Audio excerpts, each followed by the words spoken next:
திமுக தலைமைக்கு நெருக்கமானவர்கள் கூட தாவேகாவுக்கு ஓட்டம் பிடிப்பதைக் கண்டு எதிர்க்கட்சி தலைவர் உதயநிதி கலகம் அடைந்துள்ளார். சட்டசபை தேர்தலுக்கு பின் முதல்வர் விஜய் தலைமையில் ஆட்சி அமைந்துள்ள நிலையில் அக்கட்சியில் மற்ற கட்சி நிர்வாகிகள் இணைந்து வருகின்றனர். குறிப்பாக அதிமுகவில் இருந்து முன்னாள் அமைச்சர்கள், மாநில நிர்வாகிகள் உட்பட ஏராளமானவர்கள் தாவேகாவுக்கு தாவியுள்ளனர். இந்த நிலையில் திமுகவில் முக்கிய பொறுப்பில் இருக்கும் நிர்வாகிகள் பலர் திமுகவை விட்டு வெளியேறாவிட்டாலும் கட்சி பணிகளை செய்யாமல் ஒதுங்கி வருகின்றனர். சென்னை மேற்கு மாவட்ட திமுகவில் ஆயிரவிளக்கு பகுதி துணை செயலாளர் ரவி, மாவட்ட பிரதிநிதி சண்முகவேல், மகளிர் அணி நிர்வாகி சௌமியா உட்பட 300க்கும் மேற்பட்டோர் தாவேகாவில் இணைந்துள்ளனர். திமுக முக்கிய பிரமுகரான வாரிசுகள் தாவேகா நோக்கி செல்கின்றனர். சிலர் பேச்சுவார்த்தை நடத்தி வருகின்றனர்.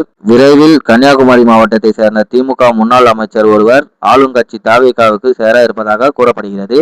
முதல்வர் விஜய் கரூர் மாவட்ட சுற்றுப்பயணம் முடித்துவிட்டு சென்னை திரும்பியதும் அந்த மாவட்ட திமுக நிர்வாகிகள் சிலர் தாவேகாவில் இணைய உள்ளனர். அதிமுகவிலிருந்து பலர் தாவேகாவுக்கு செல்லும் நிலையில் தற்பொழுது திமுகவிலிருந்து வெளியேற்றம் தொடங்கியிருப்பதால் திமுக இளைஞரணி செயலாளரும் எதிர்க்கட்சி தலைவருமான உதயநிதி கலகம் அடைந்துள்ளார். தாவேகாவுக்கு தாவ தயாராகும் நிர்வாகிகளை தடுக்க முயற்சிக்குமாறு இளைஞரணி நிர்வாகிகள் மற்றும் மாவட்ட செயலாளருக்கு உதயநிதி உத்தரவிட்டுள்ளார்.